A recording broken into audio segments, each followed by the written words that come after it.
There's a Closet Jedi here for another Star Wars action figure review. Today we're actually going to be doing a update of a previous action figure review that I've done, just of the packaging. My collection's just gotten so big I just have no more space for my carded collection. So I've just been going through it and assessing which figures would be the best ones. Not so much the best ones I just really enjoy to open up and check out, and this is definitely one of them. I've already kind of cut it out very carefully with a X-Acto knife blade just to get it out of the packaging. Let's take a quick look at the card back, because I'm going to keep these, and I'm trying to see if I can figure out some sort of way to frame a bunch of these together and kind of show them off. I think they're actually kind of neat, especially with the vintage collection line. Looking at the back of it real quick, this is the Saga collection. This is Fal Moldama, Battle Coruscant, and this is from the original Star Wars Clone Wars shorts that were shown on the Cartoon Network back in the day, way before the more recent Clone Wars animation has come out. This is Saga number 29, and it came out back in 2006. So anyway, this is definitely a very cool figure. Not only is it a cool figure, but it's a pretty massive figure. Let's see if I can prop this up there. Good, standing there. I keep the inserts. I was thinking of having a party and using these sort of like as, I don't know, placemats. Birthday party for my kid. I think that would be a neat little idea. Everyone could be a different Star Wars action figure and use these.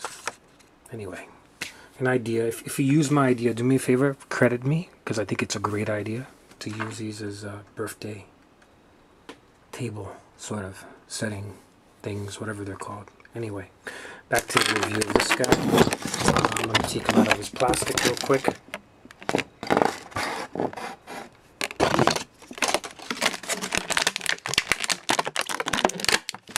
Okay.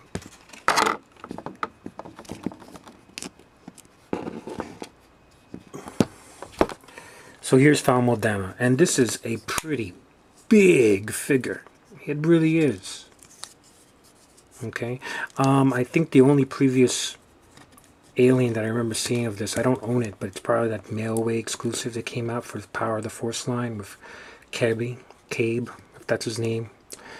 Pretty sure it is. And it resembles Cabe and Muftak, I think was the name of the guy. One of these cantina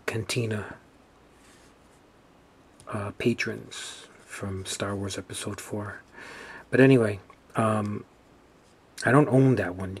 I've been meaning to, but it hasn't been incredibly high on my list. But this seems as if it's the same alien from that, if I'm not mistaken. I don't know if there's a big difference in terms of articulation and such, but this guy is huge. He really is big. He's got some, he's not as heavy as maybe some other ones I've had, but he's big. And look at the stand that they gave us for Fal Moldama. It's really neat. It has a name on it. Has a tiny little peg, but look how small it is compared to the action figure. It's pretty comical just standing on top of it. Anyway, they should really get back to including stands with these action figures anyway. Hasbro, if you're listening, please listen. Okay. He comes with a lightsaber, a blue one. Okay. His belt has a hole for a unlit lightsaber, but then unfortunately it doesn't come with that accessory. And this lightsaber doesn't have a tab on it, which would allow you to do that. And I don't know, doesn't look like you can remove the blade off of it anyway. So anyway, let's put the blade inside his hand.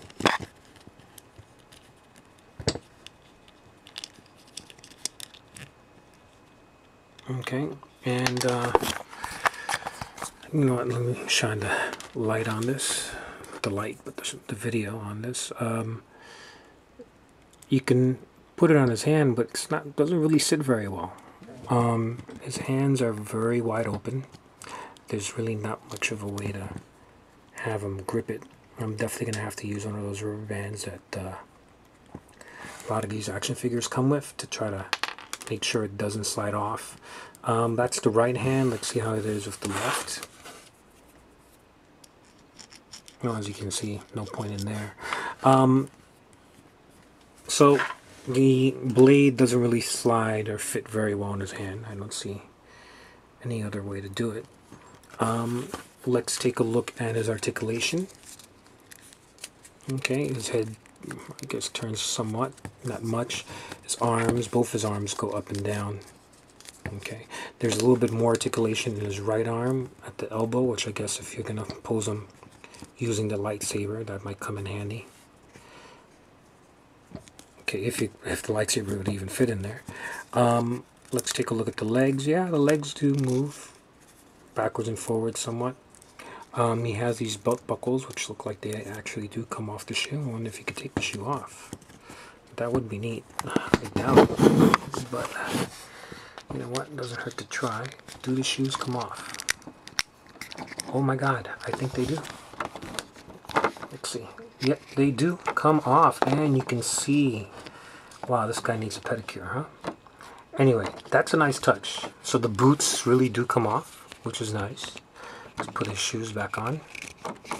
Okay. Yeah, it snaps on. Put the belt buckle on there as well.